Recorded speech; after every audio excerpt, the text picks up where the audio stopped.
Por momentos sueles encontrarte en un panorama parecido al de un ring de box. Yo en muchas ocasiones me he visto en una constante lucha de poderes. Es por eso que he querido crear este video con el fin que pueda brindarte consejos prácticos para que puedas desarrollar una mejor convivencia en casa y sobre todo para que aprendamos a eliminar esos guantes y esas posturas que a veces tenemos ante las personas. También quiero enseñarte a través de un ejercicio muy sencillo la forma en cómo opera nuestro cerebro ante esas situaciones de estrés y de desesperación. Quiero enseñarte un ejercicio que normalmente realizo en mis talleres de disciplina positiva a padres. Este ejercicio me encanta porque es una forma práctica y sencilla de entender la forma en cómo funciona nuestro cerebro ante estas situaciones. Vamos a imaginar por un momento que mi mano es un cerebro. Imaginemos que la palma de mi mano hacia parte de mi brazo es nuestro tallo cerebral. Nuestro tallo cerebral es aquel que se encarga de regular todas aquellas funciones que son vitales para nuestra sobrevivencia. Por ejemplo, nuestra respiración, la frecuencia cardíaca, entre otras. Nuestro dedo pulgar vendría siendo ahora nuestro cerebro medio. Nuestro cerebro medio se encarga de integrar la memoria y las emociones. También es llamado como cerebro reptiliano. Como su misma palabra lo indica, es nuestro cerebro animal porque actúa de manera instintiva. Si doblamos nuestros dedos, tenemos ahora nuestra corteza cerebral. Nuestra corteza cerebral es la encargada de aquellos procesos que son más complejos, nuestros procesos ejecutivos como lo son el lenguaje, la memoria, toma de decisiones. Es nuestro pensamiento como tal, la forma en cómo pensamos racionalmente. Si vemos en la parte de mis uñas tenemos la corteza prefrontal. La corteza prefrontal, fíjense que está muy cerca de nuestro cerebro medio y nuestro tallo cerebral. Por tanto, ella se encarga de regular nuestras emociones, también de nuestra flexibilidad, de nuestras respuestas, conciencia de sí mismo, moralidad, entre muchas otras. Tienen funciones muy importantes. Ahora, ¿qué pasa cuando estamos ante una situación de estrés? Nuestra corteza prefrontal se va a inflamar un poco hasta tal punto que queda de esta forma. ¿Qué pasa? Tenemos nuestro cerebro medio, el cual es emociones. Estamos actuando a través de emociones. Por eso, en algún momento podemos decir y actuar en formas que no quisimos hacerlo, porque no estamos pensando racionalmente, sino estamos actuando emocionalmente. Ahora, ¿qué pasa cuando yo llego a casa? ¿Cierto? He tenido un día muy difícil. Peleé con mi esposo, peleé con mis hijos, no descansé muy bien. Nuestro cerebro se va inflamando, ¿cierto? Y no actuamos de manera racional. Llegamos a casa y nos encontramos con nuestro hijo, esposo, hermano, y está en esta actitud, pero yo estoy aquí. Hay algo que se llama neuronas espejo, y estas neuronas tienen la capacidad de copiar emociones. Entonces, esta persona ya no va a estar en estado de quietud, sino también va a estar en estado de estrés. Entonces, ahora somos dos personas. Pero, ¿cómo poder controlar eso? ¿O cómo hacer que nuestro cerebro llegue nuevamente a ese estado de quietud? Debemos tener nuestro tiempo fuera. Este tiempo fuera es un espacio donde me retiro del lugar donde ha pasado la situación y me retiro para tomar aire, para respirar, para hacer que mi frecuencia cardíaca se normalice y para hacer que nuestro cerebro pueda estar en estado de quietud y yo pueda pensar de manera racional. Este ejercicio también se puede hacer con los niños. Normalmente hacemos un tipo nicho que se puede hacer en casa de manera sencilla, sea con telas, sea con casas de campaña, carpas. Es un espacio donde podemos colocar un libro, donde podemos colocar música, donde podemos colocar plastilina, de manera que él pueda desestresarse y regularse un poco para disminuir sus emociones. Valida tu sentimiento detrás de la acción. El sentimiento que está detrás de lo que hacemos y decimos es muchísimo más importante que lo que hacemos o decimos. Esto se hace evidente detrás de las palabras en nuestro tono de voz.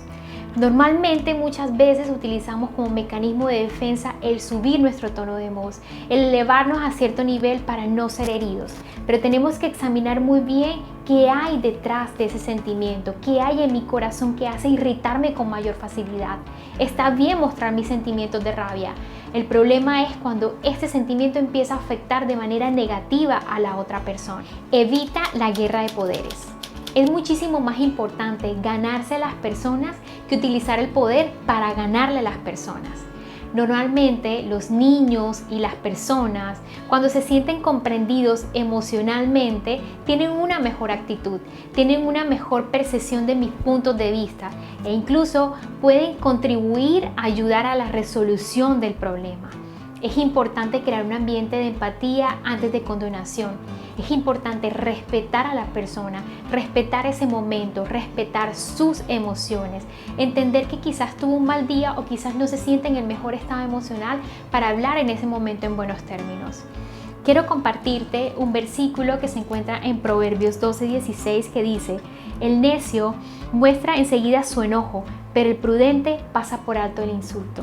Y es que a veces es de sabio mejor callar y guardarnos este sentimiento de rabia y poder hablar pausadamente en el momento indicado, cuando esa persona también se sienta tranquila, cuando se sienta en reposo y puedan hablar en buenos términos. Discusión igual a oportunidad.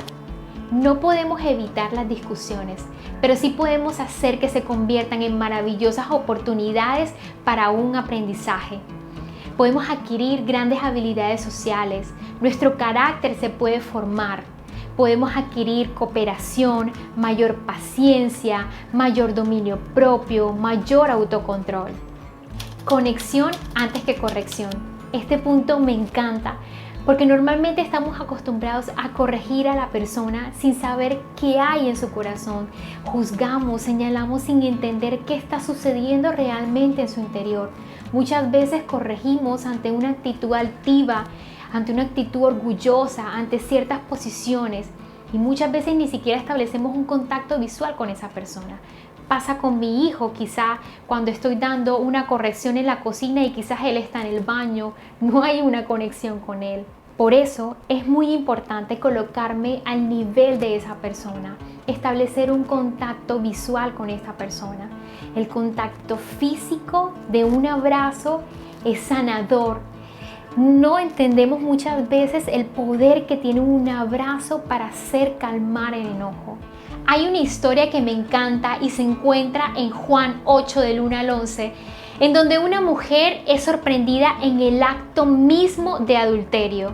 Esta mujer se tiene que ver expuesta entonces ante un escándalo público, sometida a vergüenza. No me imagino la desesperación que puede tener esta mujer y la vergüenza que puede tener al estar rodeada de personas que la acusan, que la señalan y que le lanzan piedras. Esta mujer la llevan a Jesús y vemos en Jesús una actitud totalmente diferente a las personas. Vemos un Jesús que se conmueve, un Jesús que se desplaza por la compasión, que le importa más lo que esa mujer está sintiendo en ese momento en su interior. Luego Jesús el grande se agacha delante de ella, establece una conexión directa con ella, se coloca al nivel de esa mujer y le dice a todos: aquel que crea estar libre de pecado, que tire la primera piedra. Todos se fueron porque sabían que habían equivocado, que habían fallado. Luego Jesús se encuentra con esa mujer cara a cara y le dice: mujer, ¿dónde están los que te condenan? Y ella dice: no están, Señor, se han ido. Bueno, entonces yo tampoco te condeno, así que vete y no vuelvas a pecar. ¡Wow! Yo veo este ejemplo de Jesús y me cautiva profundamente ver el amor y ver la compasión. Ver un Dios que está más interesado en el corazón de las personas que en corregirlas. Es un Dios que está interesado en una relación y no en una corrección. Es un Dios que se interesa por los sentimientos y por lo que hay dentro del interior de la persona. No es un Dios que juzga, no es un Dios señalador, es un Dios de amor y de perdón.